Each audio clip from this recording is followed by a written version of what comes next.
नमस्कार। आज हम डिस्कस करेंगे गिरिराज पत्रिका, जो कि हिमाचल प्रदेश की साप्ताहिक पत्रिका है। गिरिराज पत्रिका डिस्कस करेंगे, हिमाचल प्रदेश की साप्ताहिक पत्रिका है और सितंबर महीने का गिरिराज पत्रिका का ये हमारा सेकंड पार्ट है। देखिए, सितंबर महीने का ये हमारा सेकंड पार्ट है। इससे पहले जो है हम सितंबर महीने का एक पार्ट डिस्कस कर चुके हैं। प्रीवियस जितने भी मंथ हुए हैं उन सबको गिरिराज पत्रिका में कवर कर चुके हैं। अभी जितने भी इंपॉर्टेंट क्वेश्चन सितंबर महीने के बनेंगे, ये प्रीवियस जितने भी क्वेश्चन बने हैं उन सभी को जो है हमने कवर किया है। थोड़े से क्वेश्चन आगे पीछे हो सकते हैं कि दूसरा जो मतलब सेकंड वीक का क्वेश्चन थर्ड वीक में, थर्ड का सेकंड में हो सकता है, परंतु ऐसा नहीं है कोई क्वेश्चन छूटेगा। सभी क्वेश्चंस को जो है हम अच्छे से जो है वो यहाँ पर कवर करते हैं। अभी क्वेश्चन नंबर 1 से डिस्कशन को स्टार्ट करते हैं। बोलते हैं, Dharampur is located on the bank of which river where the flood in September 2025 has caused great destruction. तो बोलते हैं कि धर्मपुर का नाम आपने सुना होगा। धर्मपुर को कौन सी खड्ड के किनारे स्थित है, जहाँ सितंबर 2025 में जो है वो बाढ़ आई और उस बाढ़ ने जो है वो भारी तबाही जो है वो यहाँ पर मचाई। ठीक है, तो आपको ध्यान रखना है कि धर्मपुर जो है, ये दो धर्मपुर हैं। एक तो सोलन डिस्ट्रिक्ट वाला अलग है, हम बात कर रहे हैं मंडी डिस्ट्रिक्ट की, क्योंकि मंडी डिस्ट्रिक्ट का धर्मपुर ही जो था वो ज़्यादा चर्चा में था। मंडी का धर्मपुर चर्चा में था। चर्चा में रहने का रीज़न एक ये भी था कि यहाँ पर जो है वो हर साल ही ऐसा होता है, जब भी ज़्यादा बारिश होती है यहाँ पर बहुत ज़्यादा बाढ़ जो है वो आ जाती है और बस स्टैंड जो है वो बाढ़ में ही डूब जाता है, बसें जो है वो बह जाती हैं। ऐसा हर बार नुकसान देखने को मिलता है। सिमिलर चीज़ इसी साल भी जो है वो देखने को मिली, और इस साल जो देखने को मिला तो हमें एक और क्वेश्चन यहाँ से जीके का बना यहाँ से कि ये कौन सी नदी के किनारे स्थित है, कौन सी खड्ड के किनारे स्थित है जहाँ पर इतनी बाढ़ जो है वो आती है। तो ये सोन खड्ड के किनारे जो है वो स्थित है। ऑप्शन सी जो है वो इसका सही आंसर हो जाएगा। आगे चलकर ये ब्यास की सहायक नदी जो है वो बन जाती है। तो ब्यास की सहायक नदी ये बनती है, परंतु अगर हम बात करते हैं ब्यास नदी की हिमाचल प्रदेश में, तो हिमाचल प्रदेश की एक इम्पॉर्टेंट सहायक नदी है ब्यास। और ब्यास नदी कहाँ से निकलती है, ब्यास नदी जो है कहाँ कहाँ होकर बहती है, वो सब बातें आपको पता होनी चाहिए। ब्यास नदी जो है ब्यास कुंड डिस्ट्रिक्ट कुल्लू से जो है निकलती है। फिर पहले तो ये कुल्लू में बहती है, फिर ये मंडी डिस्ट्रिक्ट में एंटर कर जाती है। मंडी में ये बजौरा नामक स्थान पर जो है वो एंटर करती है। मंडी में कुछ देरी तक, कुछ किलोमीटर तक बहने के बाद जो है ये कांगड़ा डिस्ट्रिक्ट में जो है चली जाती है, और कांगड़ा में जो है ये संधोल नामक स्थान पर जो है वो एंटर करती है। और उसके बाद जो है वो हिमाचल प्रदेश को छोड़ देती है, कांगड़ा को छोड़ देती है मीरथल के समीप आगे चलकर जो है वो थोड़ा सा और बहती है और सतलुज नदी के साथ जो है वो मिल जाती है। सतलुज नदी के साथ जब ये मिलती है तो पंजाब में जाकर ये सतलुज नदी के साथ मिलती है और हरी का पत्तन नामक जगह पर जो है ये मिलती है। तो इसी हिसाब से अगर हम देखेंगे कि कुल्लू में जहाँ से ये निकलती है और जहाँ पर हिमाचल को छोड़ती है, वहाँ तक टोटल ये 256 किलोमीटर का सफ़र जो है वो तय करती है। 256 किलोमीटर लंबी नदी जो है ये बनती है।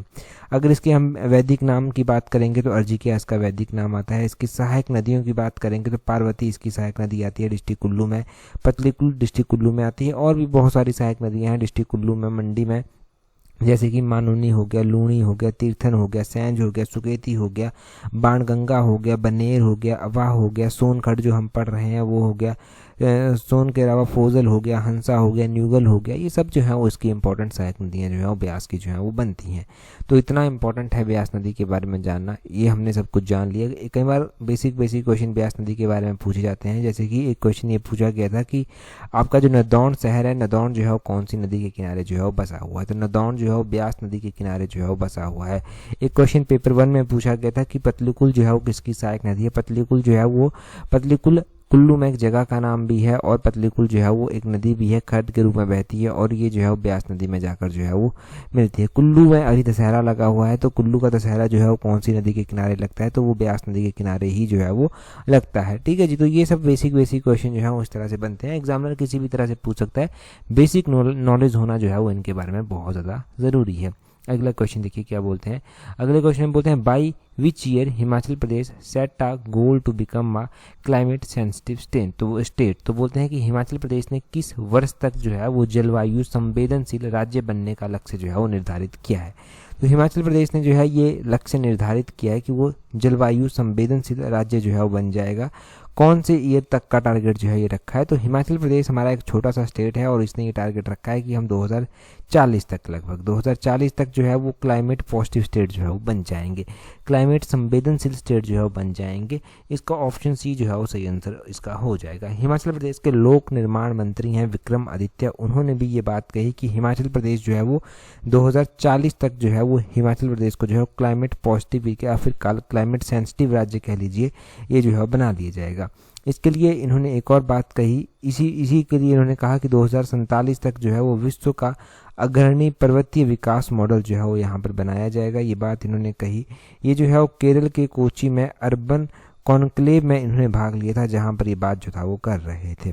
और यहाँ से एक और बात आपकी क्लियर हुई, एक और कॉन्सेप्ट आपका क्लियर हुआ कि हिमाचल प्रदेश के जो लोक निर्माण मंत्री हैं वो कौन है, वो विक्रमादित्य जो है वो लोक निर्माण मंत्री जो है वो हिमाचल प्रदेश के हैं।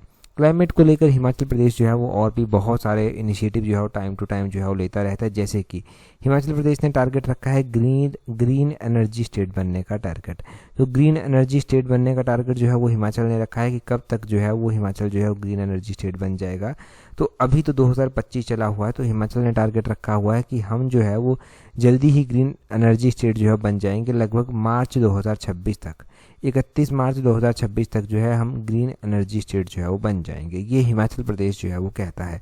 हिमाचल प्रदेश में देखो बहुत सारे हाइड्रो इलेक्ट्रिक प्रोजेक्ट आते हैं, तो हिमाचल प्रदेश हाइड्रो इलेक्ट्रिसिटी के साथ साथ जो है वो ग्रीन एनर्जी के ऊपर भी जो है वो फोकस जो है वो कर रहा है। और इसके लिए हिमाचल प्रदेश में जो है वो इलेक्ट्रिकल व्हीकल्स के ऊपर जो है वो बहुत ज़्यादा फोकस जो है वो किया जा रहा है। इलेक्ट्रिकल व्हीकल कोई खरीदता है तो उसको सब्सिडी दी जाती है। इलेक्ट्रिकल व्हीकल टैक्सियाँ कोई खरीदता है तब उनको 50% की सब्सिडी जो है वो दी जाती है। साथ में ही ध्यान रखना है कि हाइड्रो इलेक्ट्रिक की मैं बात कर रहा हूँ, तो हाइड्रो इलेक्ट्रिसिटी के क्षेत्र में भी जो है वो हिमाचल जो है वो सबसे आगे जो है वो माना जाता है।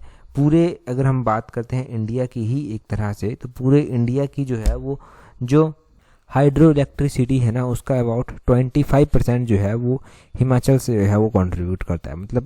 मतलब पूरे इंडिया में जितनी भी पानी से बिजली बनती है उसको 25% जो है वो हिमाचल ही जो है कंट्रीब्यूट करता है। हिमाचल प्रदेश का जो पोटेंशियल है वो 24,000 मेगावाट का जो है वो पोटेंशियल है, परंतु हिमाचल प्रदेश अभी तक जो है 11,290 मेगावाट जो है वो हार्नेस जो है वो कर चुका है। हिमाचल प्रदेश में जो अलग अलग तरह के कंज्यूमर जो हैं वो इलेक्ट्रिसिटी के आते हैं, कुछ डोमेस्टिक आते हैं, कुछ नॉन डोमेस्टिक आते हैं, कमर्शियल, इंडस्ट्रियल और इलेक्ट्रिकल व्हीकल हो गया, टेम्परेरी सप्लाई कहीं पर दी जाती है, तो वो सब एक अलग से जो है वो क्वेश्चन बनता है। ठीक है, तो ये सब हमने ग्रीन एनर्जी स्टेट से हमने स्टार्ट किया जानना। साथ में हमने जो है वो यहाँ पर क्लाइमेट सेंसिटिव स्टेट के बारे में जान लिया और भी हमने छोटे छोटे फैक्ट जो है वो यहाँ पर अपने क्लियर कर लिए। ठीक है जी, इतना सब यहाँ से ध्यान रखने के बाद अगले क्वेश्चन की ओर जो है वो बढ़ेंगे कि अगले क्वेश्चन में क्या पूछा गया है। अगले क्वेश्चन में बोलते हैं which city of Himachal Pradesh secure second rank in स्वच्छ वायु सर्वेक्षण 2025, जिसको क्लीन एयर सर्वे 2025 भी बोला गया। इसके बारे में हमने पहले भी बात की है, परंतु इस बार फिर से गिरिराज पत्रिका में आया था, तो थोड़ा सा अच्छे से जो है वो जान लेते हैं और कुछ अच्छे फैक्ट या यूँ कहिए कुछ अच्छे पॉइंट भी जो है वो जान लेते हैं।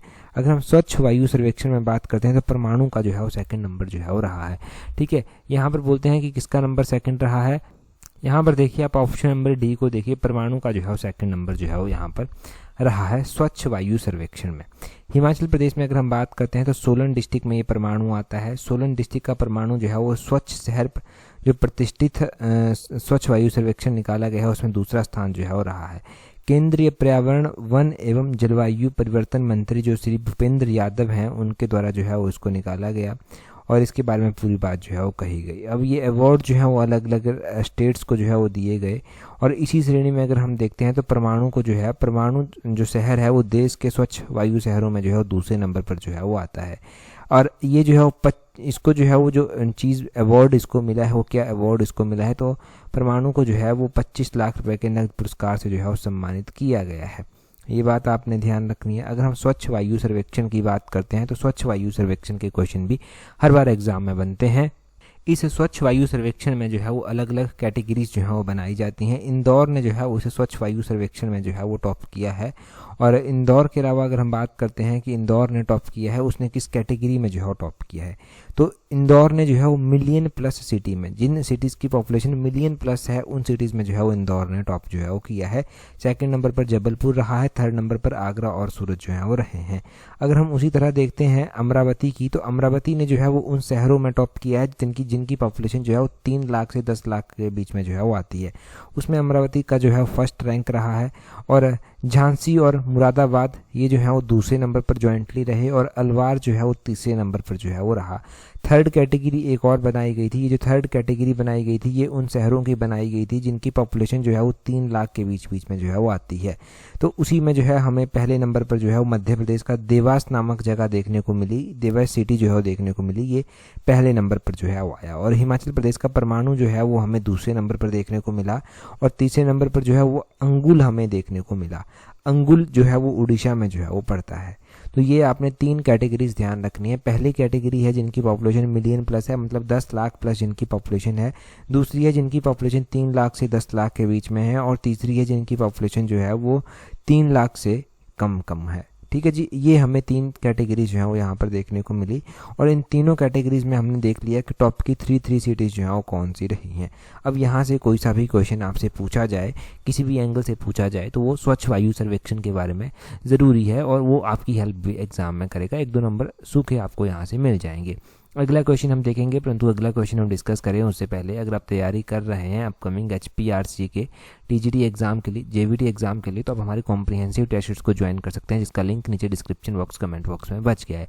देखिए, आप जानते हैं कि राज्य चयन आयोग के द्वारा जो है वो एजेंसी जो है वो फाइनल कर ली गई है। अब आपके पास बहुत ज़्यादा, अगर आप ये सोचेंगे कि बहुत ज़्यादा समय आपके पास है, तो वो समय आपके पास है ही नहीं। अब आपके पास लिमिटेड समय है, तो इसमें आपको रिवाइज भी करना है, इसमें आपको चीज़ों को याद भी रखना है और इसमें आपको अपनी कमियों को इम्प्रूव भी करना है। तो ये सही टाइम है, सही मौका है कि आप टेस्ट सीरीज को ज्वाइन कर जो है वो अपनी कमियों को इम्प्रूव कर अपनी जो सिली मिस्टेक्स होती हैं उन सिली मिस्टेक्स के ऊपर काम कर जो है वो आगे बढ़ सकें। ये टेस्ट सीरीज आपकी बहुत ज़्यादा हेल्प करने वाली है जिसका लिंक नीचे डिस्क्रिप्शन बॉक्स कमेंट बॉक्स में जो है वो दिया गया है। तो टेस्ट सीरीज को आप यहाँ से जो है वो ज्वाइन कर लेंगे।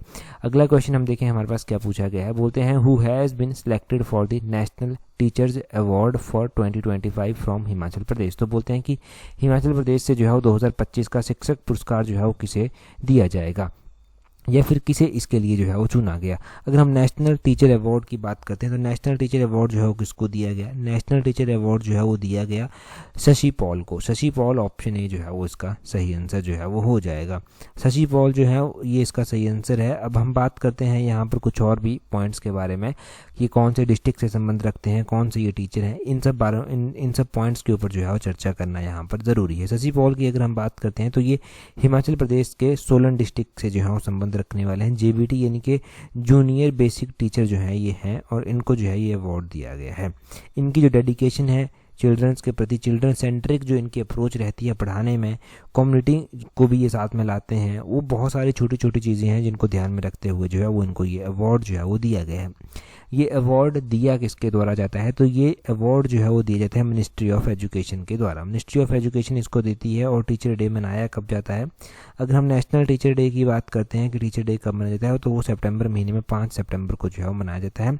डॉक्टर सर्वपल्ली राधाकृष्णन जी का जो है बर्थडे होता है। इस बर्थडे को सेलिब्रेट करने के लिए जो है हम इस दिन को जो है वो हर साल हर्षोल्लास से जो है वो मनाते हैं, नेशनल टीचर डे को। अगर हम बात करते हैं वर्ल्ड टीचर डे की, तो वर्ल्ड टीचर डे हर साल जो है वो कब मनाया जाता है? वो जो है वो अक्टूबर महीने में मनाया जाता है और वो 5 अक्टूबर को जो है वो हर साल जो है वो वर्ल्ड टीचर डे जो है वो हर साल जो है वो मनाया जाता है। ठीक है जी, तो आपको नेशनल टीचर डे के बारे में पता चल गया, आपको वर्ल्ड टीचर डे के बारे में भी जो है वो पता चल गया। इन दोनों ही टीचर्स डे के बारे में ध्यान रखना है, दोनों ही अलग अलग हैं।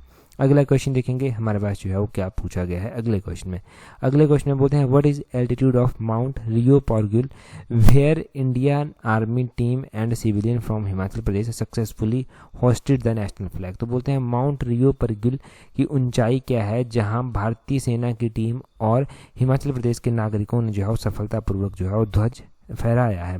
तो अभी हिमाचल प्रदेश के कुछ नागरिक और हिमाचल प्रदेश के नागरिकों के साथ साथ जो है वो इंडियन जो आर्मी हमारी आती है उसके द्वारा जो है वो यहाँ पर ध्वज जो है फहराया गया है और ये माउंट पार्गुल पे फहराया गया है। इसकी हाइट जो है वो 6816 मीटर के करीब जो है वो आती है। कितनी? 6816। ऑप्शन ए जो है वो सही आंसर है।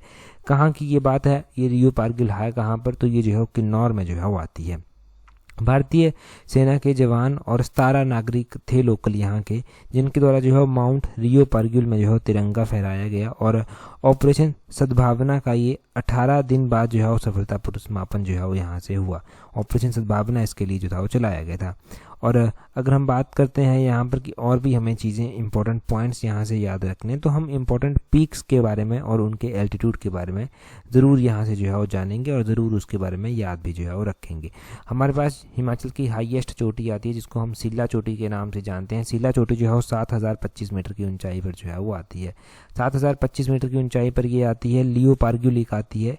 लियोपार्ग्यूल जो है ये 6791 मीटर की ऊंचाई पर आती है, किन्नौर में ही आती है। एक सिपकी पीक भी आती है। सिपकी जो पीक आती है वो किन्नौर में आती है और ये 6068 मीटर की ऊंचाई पर आती है। एक जो सिपकी दर्रे को लेकर आप कंफ्यूज होते हैं, वो सिपकी दर्रा जो है वो अलग से है, उसको लेकर आपने कंफ्यूज कभी भी नहीं होना है। हम फिलहाल सिपकी पीक की बात कर रहे हैं और ये पीक जो है वो किन्नौर में जो है वो आती है। कहाँ पर आती है? किन्नौर में ये पीक जो है वो आती है। जो हम सिपकिला के बारे में जानते हैं, सिपकिला जो दर्रा आता है वो लाहौल स्पीति में आता है और वो 4500 मीटर की ऊंचाई पर जो है वो स्थित है। वैसे ही हमें किन्नौर में जो है किन्नर कैलाश 6500 मीटर की ऊंचाई पर देखने को मिलता है। जोरखाडेन पीक हमें किन्नौर में जो है 6473 मीटर की ऊंचाई पर देखने को मिलती है। किन्नौर में हमें जो है फावरंग 6350 मीटर की ऊंचाई पर देखने को जो है वो मिलता है। तो किन्नौर में हमें जो है वो इसके अलावा जो है वो रालदांग पीक देखने को मिलती है 5499 मीटर की ऊंचाई पर। इसके अलावा जो है वो यहाँ पर हमें जो है वो घुसू पीक देखने को मिलती है। ये जो घुसू पीक है ये जो है 5607 मीटर की ऊंचाई पर जो है वो स्थित है। तो इस तरह से हमें इंपॉर्टेंट पीक्स जो है वो यहाँ पर देखने को जो है वो मिलती हैं। इन पीक्स का जो है वो अलग ही अपना एक जो है वो एल्टीट्यूड है। इन पीक्स को याद रखने से जो है वो क्वेश्चन क्लियर होंगे एग्जाम में। मैच करने को क्वेश्चन दे दिया गया तब भी आप ठीक कर आएंगे, या फिर किसी और फॉर्मेट में दिया गया तब भी डेफिनेटली आप ठीक कर जो है वो आएंगे।